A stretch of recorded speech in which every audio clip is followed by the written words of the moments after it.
आप सभी का। आज हम रेशो एनालिसिस में थर्ड पार्ट वित्तीय स्थिति अनुपात फाइनेंशियल पोजीशन रेशो इसको समझेंगे। आज इन रेशो को फार्मूला बेस्ड जो फार्मूले हैं उसको आज हम करेंगे। इसके बाद नेक्स्ट क्लास से आप लोगों का न्यूमेरिकल जो है उसको स्टार्ट करेंगे। तो जैसे कि वित्तीय स्थिति अनुपात फाइनेंशियल पोजीशन रेशो, इसके अंतर्गत किसी व्यावसायिक संस्था के संबंध रखने वाले जो विभिन्न व्यक्ति संस्थाएं, इनको दृष्टिगत रखते हुए वित्तीय स्थिति का अलग अलग एनालिसिस है।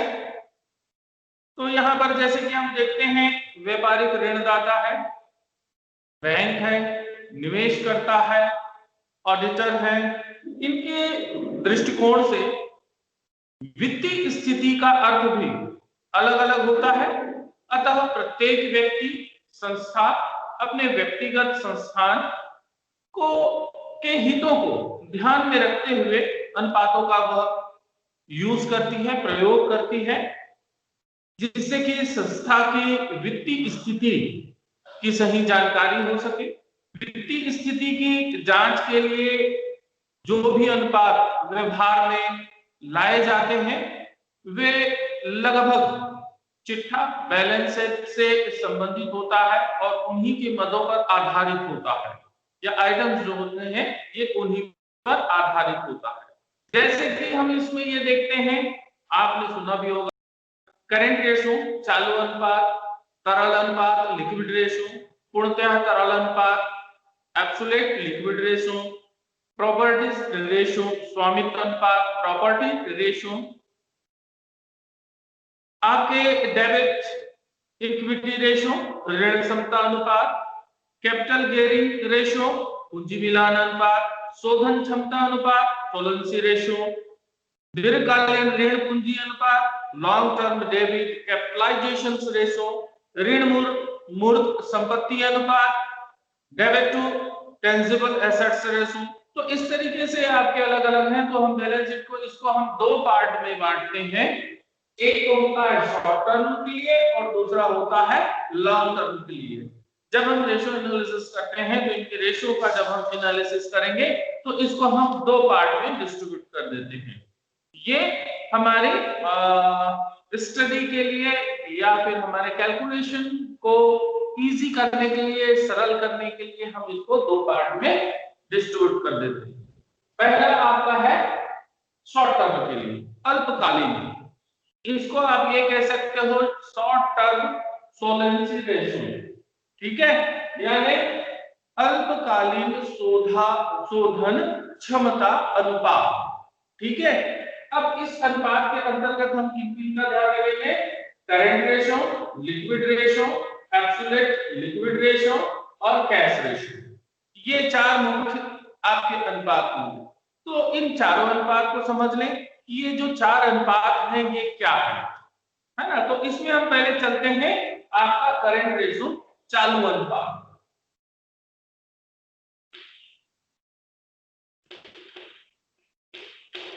चालू अनुपात, ठीक है। अब हम चालू अनुपात के बारे में बात करते हैं। ये अनुपात जो है चालू संपत्ति, चालू दायित्व के संबंध को स्पष्ट करता है। करंट रेशो और करंट लायबिलिटी, इन दोनों को ये आपका क्लियर करता है। इससे पहले हम ये समझते कि शॉर्ट टर्म क्या है। तो ये ऐसे अनुपात है जो व्यवसाय की अल्पकालीन शोधन क्षमता को प्रदर्शित करता है या उसकी स्थिति को अभिव्यक्त करता है। लेनदार, बैंक, अन्य जो वित्तीय संस्थाएं हैं, व्यवसायों को अल्पकालीन ऋण प्रदान करता है। वे व्यवसाय को अल्पकालीन शोधन क्षमता को जानने के लिए उत्सुक होते हैं और वे इस बात से एश्योर्ड होना चाहते हैं कि उनके द्वारा जो प्रदत्त ऋण की राशि पूर्ण रूप से सुरक्षित है या नहीं है, भाई फुल्ली सिक्योर्ड है कि नहीं है, कि जो ऋण उनको दिया गया है या लिया गया है। तो एक व्यवसायिक संस्था अपने अल्पकालीन ऋणों को तभी चुकाने में सक्षम होता है जब उसके पास प्रचुर मात्रा में अल्पकालीन संपत्तियां या चालू संपत्तियां होती हैं, अर्थात हम ये कह सकते हैं कि भाई ऋण को चुकाने के लिए उसके पास कैश भी होना चाहिए, उसके पास एसेट्स भी होने चाहिए, तभी वो उसका क्या करेगा, ऋण को चुका पाएगा। तो ये आवश्यक हो जाता है कि व्यवसायिक संस्था के पास जो एक्चुअल में उसके पास जो तरलता है, लिक्विड, वो करंट एसेट्स के रूप में है या नहीं है। तो यहां हम ये देखते हैं कि creditors, bankers and others financial institution who have provided short term loan to the business want to know the short term solvency of the business. They want to assure that their loan is fully assured. ठीक है, an organization can make its short term obligations only when it has at short term assets, etc., current assets. If it fails to meet its short term obligations, it is sure that its goodwill will be affected. I think something short term solvency ratio are calculated. ठीक है, जैसे आपके liquidity is the ability of the firm to pay its short term obligation as they fell due. Thus it reflected the short term financial strength of the firm. Means हम ये कहें कि तरलता firm की अल्पकालीन दायित्वों को जब देय होता है, चुकाने की क्षमता है, अतः ये फर्म की अल्पकालीन वित्तीय स्थिति को प्रदर्शित करता है। अल्पकालीन शोधन क्षमता को आपका तरलता अनुपात भी कहा जाता है। तो तरलता अनुपात आपके करंट रेशियो, हम इसकी बात करते हैं तो करंट रेशियो पर हम आते हैं। करंट रेशियो क्या है?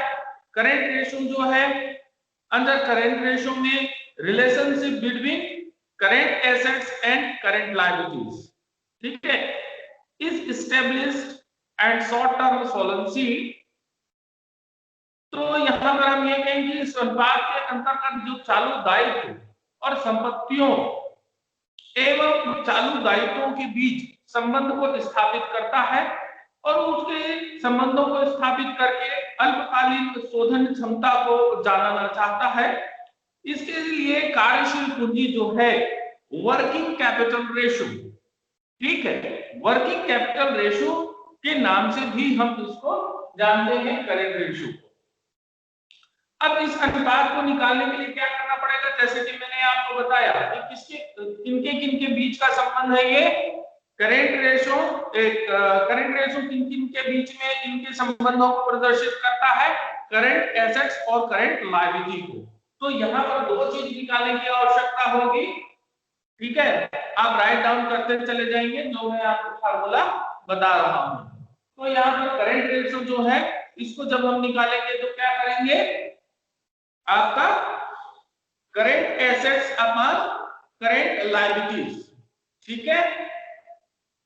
नॉर्मली इसको हम अच्छा तब मानते हैं 2:1 का, ठीक है, यानी कि करंट एसेट्स 2 होने चाहिए और उसके अगेंस्ट आपकी लायबिलिटी 1 होनी चाहिए। तो यहाँ पर एक बहुत ही अच्छी स्थिति को माना जाता है। अब यहाँ पर दो चीज है, आपके करंट एसेट्स और करंट लायबिलिटी। तो करंट एसेट्स जब हम निकालते हैं तो उसके लिए क्या करते हैं, करंट एसेट्स में हम किन किन चीजों को लेते हैं, cash in hand, cash at bank, marketable securities, bills receivables, suddenly debtors, investors या स्टॉक, प्रीपेड एक्सपेंसेस और earned income, short term investment और ट्रेडिंग इन्वेस्टमेंट्स, एटसेट्रा एटसेट्रा। इन सारी चीजों को हम लेते हैं इस पर करंट एसेट्स के लिए। अब करंट लायबिलिटी के लिए हम क्या लेंगे, दो चीज निकालनी होती है। तो करंट लायबिलिटी के लिए हमको क्या लेना होगा, जैसे सैलरी आपके क्रेडिटर्स हैं, बिल्स पेबल है, बैंक ओवरड्राफ्ट है, आउटस्टैंडिंग एक्सपेंसेस हैं, प्रपोज्ड डिविडेंड है या अनक्लेम्ड डिविडेंड है, ये अर्न्ड इनकम है या आपके प्रोविजन फॉर टैक्स एटसेट्रा, इन सारी चीजों को हम एक साथ लेते हैं। तो सामान्यतः यहाँ हम इन्वेस्टमेंट या लोन, ये जो शब्द होते हैं तो ये क्या होते हैं, दीर्घ काल के लिए किया जाता है, यानी लॉन्ग टर्म पर उपयोग किया जाता है। अल्पकालीन अनुपात का जब हम प्रयोग करते हैं तो यहाँ पर हमको ये सावधानी रखनी होती है कि विंडो ड्रेसिंग उसमें ना हो, है ना, यानी कि ऊपरी दिखावा नहीं होना चाहिए। चालू अनुपात के द्वारा ये निर्धारित होता है कि संस्था की जो अल्पकालीन शोधन क्षमता कितनी अच्छी है, अर्थात अच्छी है या नहीं है, यानी कि अल्पकाल में व्यवसायिक संस्था अपने अल्पकालीन दायित्वों को चुकाने में सक्षम है या नहीं है, इस बात को ये प्रदर्शित करता है। दूसरी बात हम आते हैं इसमें, व्यवसायिक संस्था की अल्पकालीन शाखा कौन सी है उसमें, यानी शॉर्ट टर्म ब्रांचेस जो है वह कौन सी है, क्योंकि इसी के आधार पर आपके ऋणदाता उसकी माल की पूर्ति करता है, आपूर्ति करता है और अल्पकालीन ऋण प्रदान करता है। तो ये यहाँ पर आपका हो गया करेंट रेशो, ठीक है, करेंट रेशो आपको क्लियर हुआ यहाँ पर। अब हम आते हैं लिक्विड रेशो की ओर, ठीक है। अब लिक्विड रेशो क्या है, लिक्विड रेशो तरल अनुपात, ठीक है, जैसे कि नाम से ही आपका स्पष्ट हो जाता है, तरल लिक्विड, लिक्विड मतलब पानी जैसा, ठीक है, हम उसी को कहते हैं जो कि लिक्विड का मतलब ये है कि हम उसको किसी भी फॉर्म में उसको कर सकते हैं, उसको हम तरल कहते हैं, लिक्विड कहते हैं। तो इस अनुपात को हम ये भी कह सकते हैं, क्विक रेशो भी कह सकते हैं इसको, जो लिक्विड रेशो है इसको क्विक रेशो भी हम कह सकते हैं। अच्छा, इसमें फार्मूले आपको बताते जाऊं, ये आप समझ गए, दो पार्ट में इसको डिस्ट्रीब्यूट किए हुए हैं, मैं इसको यहाँ पर मिटा देता हूं और फार्मूले के हिसाब से चल रहे हैं।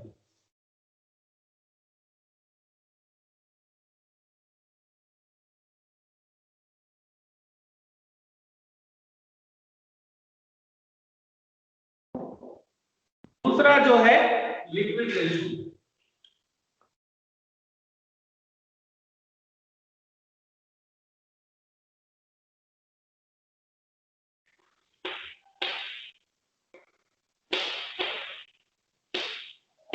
तरल अनुपात,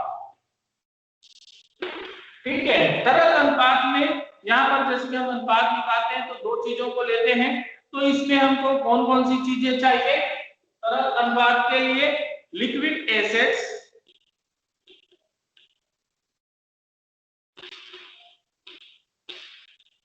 लिक्विड एसेट्स अपन क्या लेंगे इसमें, करंट लायबिलिटीज,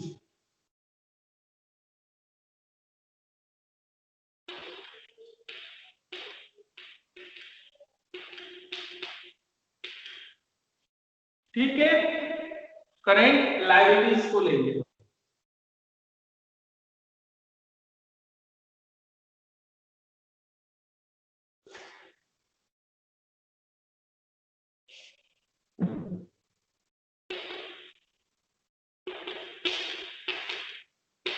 ठीक है, अब ये इस अनुपात को हम क्विक रेशो के नाम से भी जानते हैं या फिर आप एसी टेस्ट रेशो भी कह सकते हो इसको, ठीक है। ये जो अनुपात है इसको हम क्विक रेशो एसिड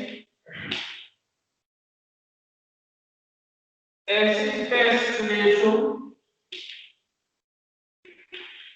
ये भी कह सकते हो, ठीक है, इस नाम से भी जाना जाता है। अब यहाँ पर दो पॉइंट है, लिक्विड एसेट्स और करंट लायबिलिटीज, ये दोनों निकालनी होती है। तो ये चालू अनुपात को भी तरलता अनुपात इसमें होता है, तो इसमें तरल संपत्तियों का संबंध चालू दायित्व से इसको निकाला जाता है, करंट लायबिलिटी से निकाला जाता है, ठीक है। तरल संपत्ति में इसके स्टॉक्स, और जो पूर्वदत्त व्यय हैं उनको जोड़ दिया जाता है, ठीक है, और उसके अनुसार से इसको निकाला जाता है। तरलता अनुपात का स्टैंडर्ड जो है ये कितना होना चाहिए, 1:1 होगा तो अच्छा माना जाएगा, 1:1, तो ये इसको अच्छा माना जाता है। तो तरलता अनुपात, यह अनुपात जितना अधिक होगा संस्था की स्थिति उतनी ही अच्छी मानी जाएगी, ठीक है।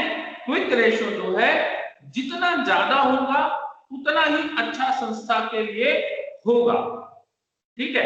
किंतु ये आवश्यकता से अधिक भी नहीं होना चाहिए। यदि आवश्यकता से अधिक होगी तो ये क्या किसको प्रदर्शित करेगा कि त्रुटिपूर्ण वित्तीय नियोजन, यानी कि उसमें मिस्टेक्स होंगे, जो प्लानिंग है, जो इन्वेस्टमेंट किए गए हैं उसमें कहीं ना कहीं पर कोई खामियां होंगी, तो वो क्या करता है, वो लिक्विड एसेट्स की ओर इंडिकेट करता है, उधर उसको प्रदर्शित करता है। तो सामान्यतः औद्योगिक संस्थाओं के लिए ये 1:1 का अनुपात जो है इसको आदर्श अनुपात, स्टैंडर्ड रेशो माना गया है, ठीक है, ओके।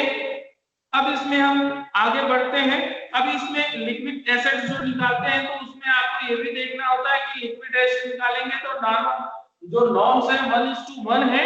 अब यहाँ पर हम लिक्विड एसेट्स जो है इसको हम निकालते हैं तो उसके लिए क्या करते हैं, आपके करंट एसेट्स माइनस इन्वेंटरीज, ठीक है। Liquid assets is equal to current assets minus inventory minus prepaid expenses, तो क्या चीज निकल जाता है, लिक्विड एसेट्स, ओके। तो ये हो गया आपका लिक्विड एसेट्स। अब हम इसमें तीसरे पॉइंट पर पहुंचते हैं। तीसरा जो आपका रेशो है हम उस पे आते हैं, वो होता है पूर्णतः तरलता अनुपात।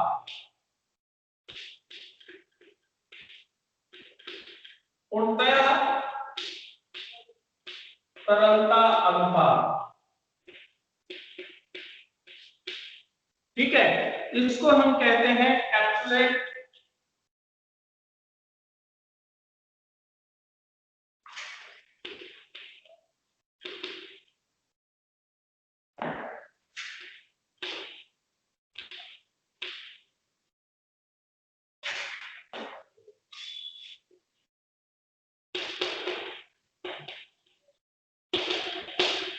ठीक है, एब्सोल्यूट लिक्विडिटी रेशो।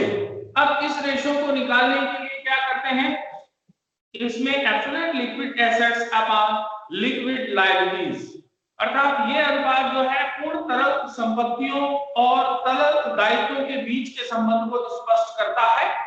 पूर्ण तरल संपत्तियों के अंतर्गत, यानी कि जो पूर्णतः एब्सोल्यूट लिक्विड रेशो है, अब पूर्ण आपके एब्सोल्यूट लिक्विड एसेट्स, इसके अंतर्गत हम क्या चीज को लेते हैं, कैश है, बैंक है, और जो तुरंत लिक्विड में चेंज हो सके, जैसे कि मैंने बताया कि लिक्विड यानी कि वो किसी भी फॉर्म में हो सकता है, ठीक है।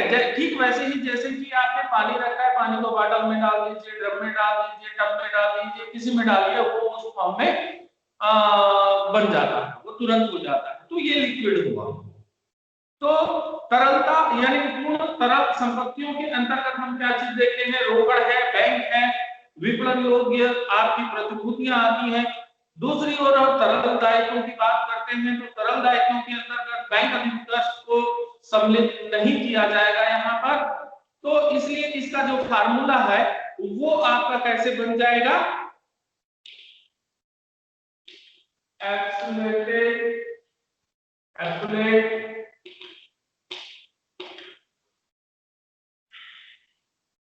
लिक्विड एसेट्स अपॉन, अभी मैंने आपको बताया था, ठीक है, लिक्विड लायबिलिटीज,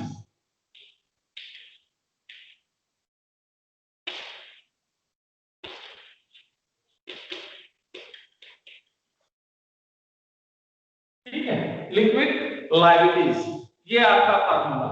इसका स्टैंडर्ड माना जाता है 0.5:1, ठीक है, ये स्टैंडर्ड रेशो है ये आदर्श अनुपात माना जाता है। आदर्श अनुपात यानी कि अच्छा माना जाएगा। किसी फर्म की एब्सोल्यूटली लिक्विडिटी रेशो यदि 0.5:1 है तो उसको अच्छा माना जाएगा, संतुलित माना जाएगा। तो यहाँ हालांकि इस अनुपात का प्रयोग जो है ये व्यवहारिक आपके जीवन में बहुत ही कम होता है। व्यवहारिकता में ये इसका उपयोग बहुत कम ही आता है। तो यहाँ पर हम पूर्णता तरलता अनुपात को लेते हैं।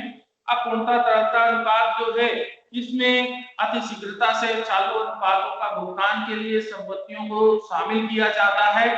देनदार है, प्राप्त बिल, ऐसी संपत्तियां जिनकी वसूली में थोड़ा समय लग जाता है और यह अतिशीघ्रता पूर्वक से चालू अनुपातों को भुगतान करने का एक इशारा करता है और उसके अनुसार से हम इसको कैलकुलेट करते हैं। इसका यूज जो है यह व्यवहारिकता में कम ही होता है। ठीक है, ओके। अब हम नेक्स्ट पॉइंट में पहुंचते हैं। इसमें आपका कैश रेशो, ठीक है। इसके बाद फोर्थ जो है ये आप राइट डाउन करते चले जा रहे हैं ना, लिखते चले जा रहे हैं आप लोग, क्योंकि इसके बाद हम सीधे क्वेश्चन में आएंगे तो उस समय आपको फार्मूला ढूंढने की आवश्यकता ना पड़े। आप एक जगह इसको संग्रह करके रखें ताकि उस समय में आप उसको आसानी से ढूंढ सकें। नेक्स्ट है आपका रोकड़ अनुपात।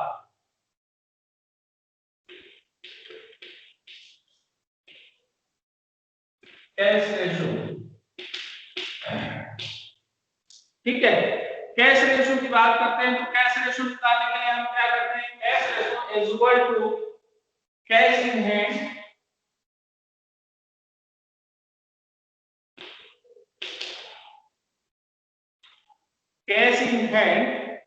Plus cash at bank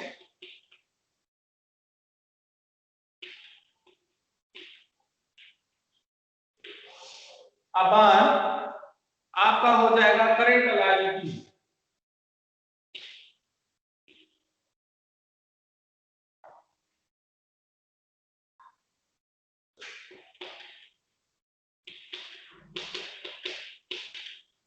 current liabilities, ठीक है। तो रोकड़ अनुपात या अनुपात जो है ये अतिशीघ्र यानी कि तुरंत अल्पकालीन शोधन क्षमता को जानने के लिए निकाला जाता है। इसको कैश जो रेशो होता है इसको तुरंत में निकाला जाता है।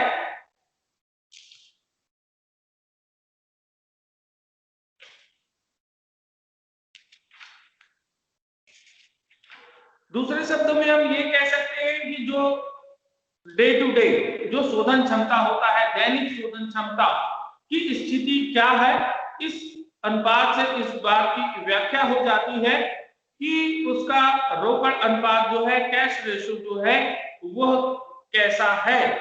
तो यहाँ पर हम कैश रेशो को निकालते हैं, यानी कि this is also calculated to know the quick capacity of the business to meet its short-term obligations.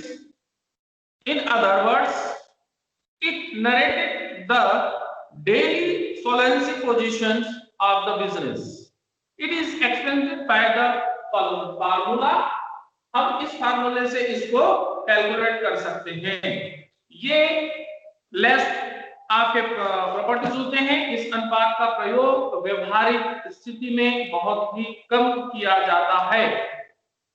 ठीक है, तो ये यहाँ पर आपका कैश रेशो के लिए हो गया। अब हम आगे बढ़ते हैं। इसमें जो दूसरा पॉइंट मैंने आपको बताया था, दीर्घकालीन शोधन क्षमता विश्लेषण। ठीक है, दीर्घकालीन यानी कि लॉन्ग टर्म के लिए जो भुगतान पद्धति है, शोधन क्षमता है, हम उसके अंतर्गत इसमें आगे का लेते हैं कि उसमें कौन कौन से आपके रेशो शामिल होते हैं। तो इसमें हम ये देते हैं कि दीर्घकालीन शोधन क्षमता विश्लेषण जो है ये तो हुआ शॉर्ट टर्म के लिए। अब हम लॉन्ग टर्म में बढ़ते हैं। Long term solvency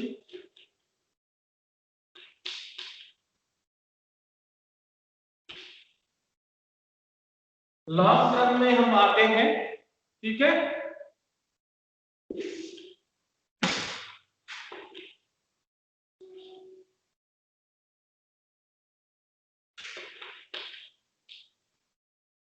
long term दूसरा पॉइंट जो था, ठीक है। पहला पॉइंट हमने किया शॉर्ट टर्म में, दूसरा हम आ जाते हैं लॉन्ग टर्म में। लॉन्ग टर्म के अंतर्गत हम पहले पॉइंट पर जाएंगे। तो लॉन्ग टर्म है क्या, पहले इसको समझ लें कि जैसे नाम से स्पष्ट हो जाता है कि ये केवल क्या होता है कि भाई व्यापार में लोन वगैरह लिए जाते हैं या ऋण लेने पड़ते हैं, तो वो केवल अल्पकालीन या शॉर्ट टर्म के लिए नहीं होता, ये लॉन्ग टर्म के लिए भी होता है। तो हम ये कह सकते हैं कि एक व्यवसाय को केवल अल्पकालीन ऋण लेना नहीं पड़ता, बल्कि उसको दीर्घकालीन ऋण भी लेना पड़ता है। और दीर्घकालीन में व्यवसाय की जो शोधन क्षमता वो कैसी रहेगी, इसको जानने के लिए कुछ अनुपात हैं, रेशियो हैं, जिसका एनालिसिस करना पड़ता है, उसका अध्ययन करना पड़ता है। तो ये अनुपात उन लोगों के लिए काफी अधिक महत्वपूर्ण हो जाता है जो दीर्घकालिक संभावनाओं पर इंटरेस्ट लेते हैं, अधिक रुचि रखते हैं। तो इसमें सबसे पहले हम देखते हैं डेबिट इक्विटी रेशियो, ऋण क्षमता अनुपात। ऋण क्षमता अनुपात, ठीक है। ऋण क्षमता अनुपात हम देखते हैं डेबिट इक्विटी रेशियो।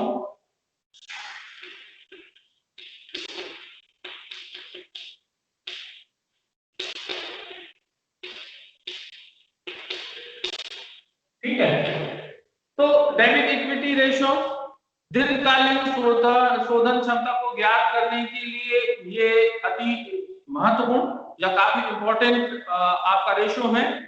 इस रेशियो के माध्यम से जो लॉन्ग टर्म डेबिट्स हैं या शेयर होल्डर हैं, इनके कोषों के बीच अनुपात को स्थापित किया जाता है। अर्थात इसमें एक्सटर्नल इक्विटीज या आप ये कह सकते हो डेबिट्स अपॉन आपका equity,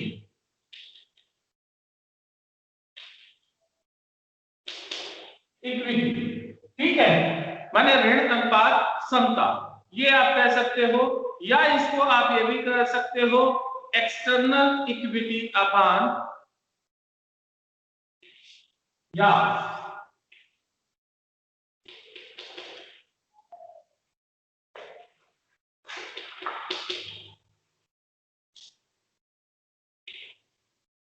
external equity upon internal equity.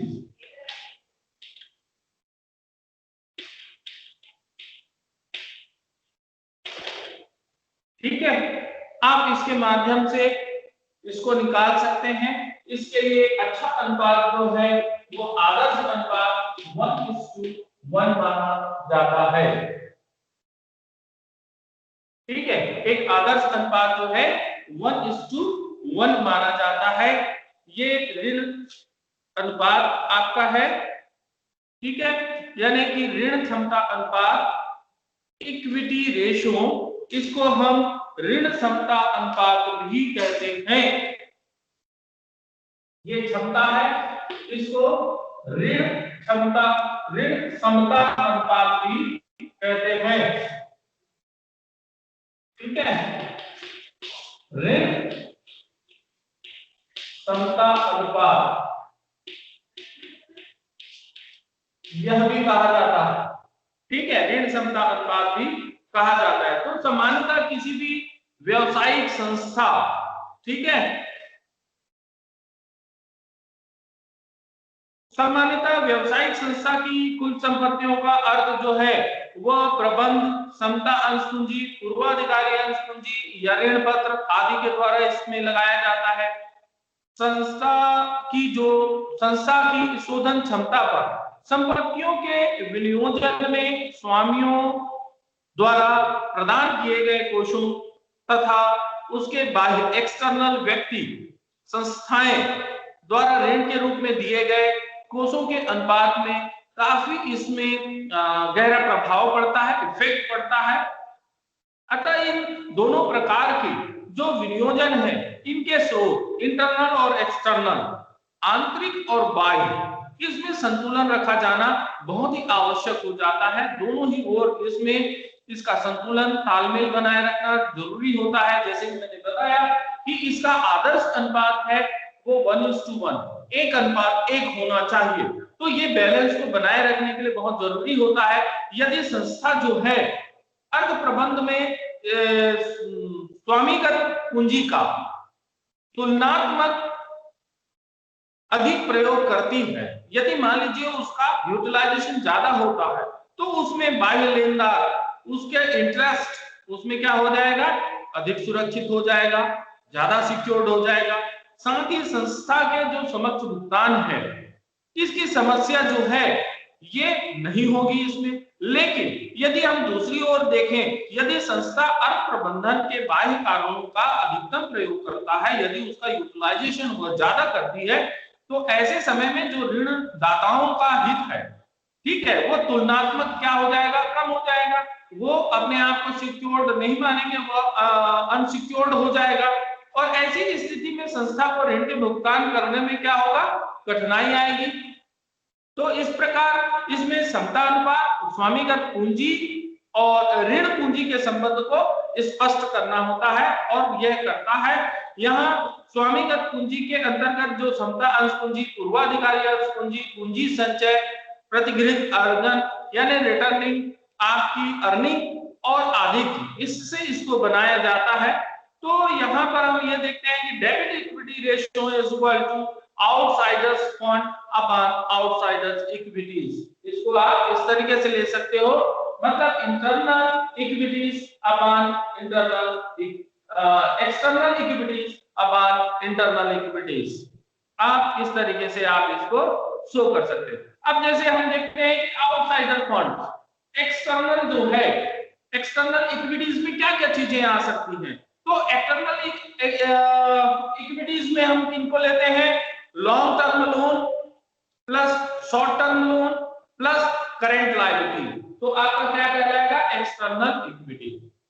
अब यहीं पर ओनर्स इक्विटी यानी कि इंटरनल इक्विटीज, तो इंटरनल इक्विटीज में हम किनको लेते हैं, equity share capital, preference share capital, capital reserve, revenue, ठीक है, revenue reserve plus returning earning, आपकी सिंकिंग फंड, इन सब चीजों को हम लेते हैं। और इसमें आपके फैसिलिटीज एसेट्स जो है, एसेट का है, उनको माइनस कर देते हैं, तो ये आपका इंटरनल लिक्विडिटीज निकल आता है और इसके माध्यम से इसको निकाला जाएगा। ये अनुपात किसी भी व्यावसायिक संस्था की दीर्घकालीन वित्तीय स्थिति के विश्लेषण के लिए काफी महत्वपूर्ण होता है और सामान्यतः इसका अच्छा अनुपात 1:1 माना जाता है। ओके, क्लियर है। अब नेक्स्ट हम इसमें आगे बढ़ते हैं। कौन सा अनुपात था इसके बाद, इसमें लॉन्ग टर्म सॉल्वेंसी एनालिसिस जब हम कर रहे थे तो डेबिट इक्विटी रेशियो, इसके पश्चात हम लेते हैं प्रॉपर्टी रेशियो, प्रोप्राइटरी रेशियो, स्वामित्व अनुपात।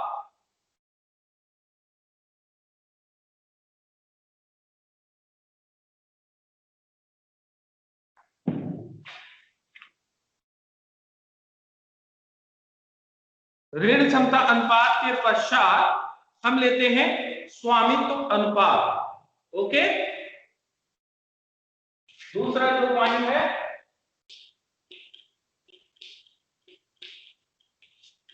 स्वामित्व अनुपात।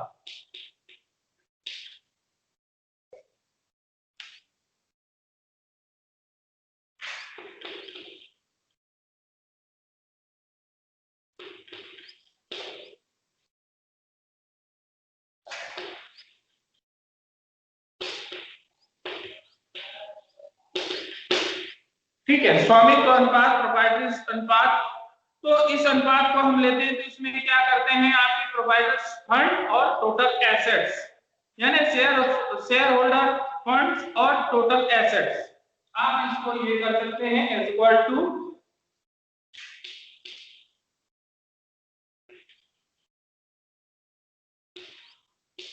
Share holders fund upon total assets.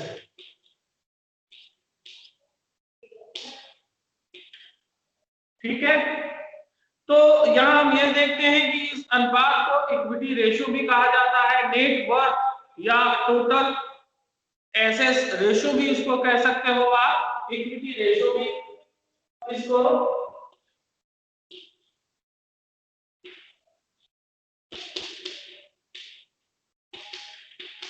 समता अनुपात जिसको कि कहा जाता है स्वामित्व अनुपात या समता अनुपात।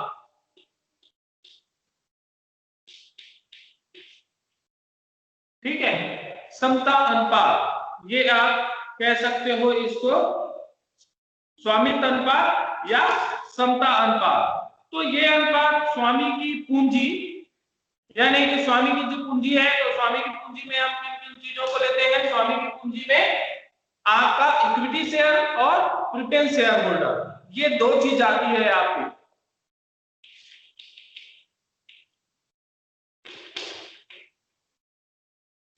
इक्विटी शेयर, ठीक है, कैपिटल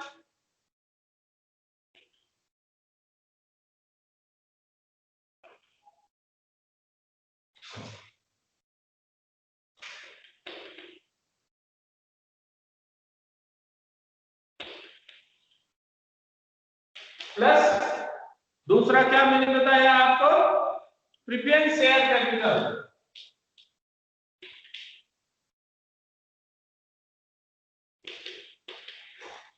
ये दो चीज आपकी किसमें आ जाती है? शेयर होल्डर फंड या स्वामित्व पूंजी। ठीक है, अब इसमें एक चीज और भी लिया जाता है, यदि मान लीजिए रिजर्व है, ठीक है, या सरप्लस है, ठीक, वह भी आ जाता है, रिजर्व और सरप्लस। ठीक है, रिजर्व प्लस सरप्लस को भी लिया जाता है। अब यहाँ पर हम ये देखते हैं कि कुछ वास्तविक संपत्तियों के संबंध को इसमें ये क्या करता है? स्पष्ट करता है। इससे स्वामी की कुल संपत्ति का अनुपात, यह भी आप कह सकते हो, और इस अनुपात से ये जानकारी प्राप्त होती है कि कुल मूर्त संपत्ति टेंजिबल एसेट्स जो हैं कि किस भाग के लिए अंशधारियों ने पूंजी लगाई है, कैपिटल इन्वेस्ट की है।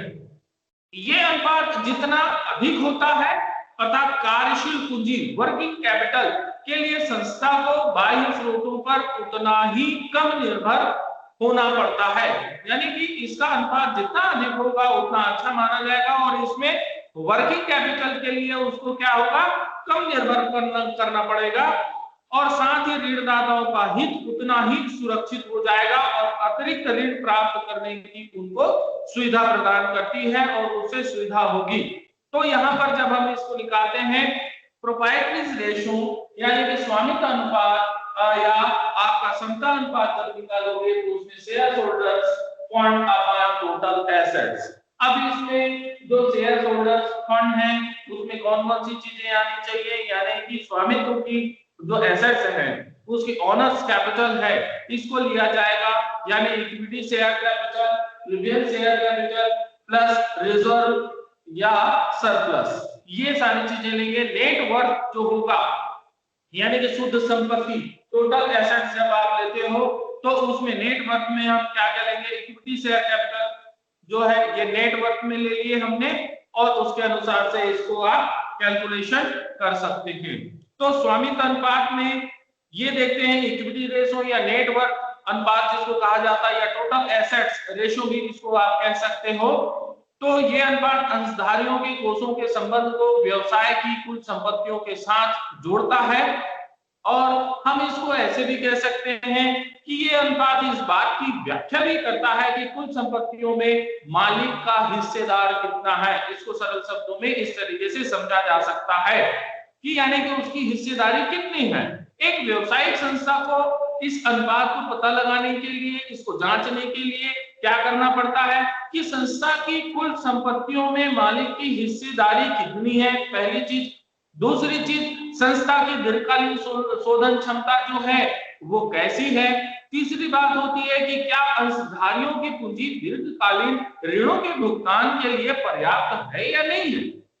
तो इसको हम देखने के लिए इस तरीके से इसका कैलकुलेशन करते हैं। तो शेयर होल्डर्स जो फंड होगा उसके लिए equity share capital plus preference share capital plus reserve या आपके सरप्लस। दूसरा, टोटल एसेट्स की बात करते हैं तो टोटल एसेट्स में सारी चीजें आ जाती हैं आपकी। इसमें fix assets plus current assets, आपकी फैसिलिटीज एसेट्स लाइक गुडविल, ठीक है, या पेटेंट्स हैं, एटसेट्रा, ये सारी चीजें टोटल एसेट्स के अंतर्गत आ जाएंगी। ये अनुपात जो है जितना अधिक होगा, जितना ऊंचा होगा अंशधारियों का हिस्सा, उतना ही अधिक होगा इसमें। तो ऊंचा अनुपात भविष्य में अधिक शोधन क्षमता को प्रदर्शित करता है, दिखाता है, यानी कि उसमें वसूली हो सकती है, क्योंकि इसमें ऋणों की भार जो है, जो लोन है वो कम होगा। तो कम होगा, स्वाभाविक है कि उनकी हिस्सेदारियां उसमें जो लगाए हैं, यानी उनकी भविष्य की स्थिति अच्छी मानी जाएगी, और इसमें ब्याज के रूप में इसका स्थायी भार भी कम होगा। तो इस तरीके से ये इसके लिए काफी महत्वपूर्ण यहाँ पर माना गया है। ओके, अब इससे आगे की जो रेशो है इसको हम नेक्स्ट क्लास में लेंगे, अभी यहीं तक रखेंगे। आप लोग इसको अच्छी तरीके से देखिए, समझिए, ठीक है। और यदि समझ में नहीं आता है तो वीडियो को आप रिपीट करके देख लीजिए। यदि आपको अच्छा लगता है तो जरूर इसको आप देखें, और इसमें से यदि कोई कमी आ रही है, यानी कुछ चीजों को ऐड करना है, जोड़ना है, घटाना है, तो वो भी आप लोग सजेस्ट करें। ओके।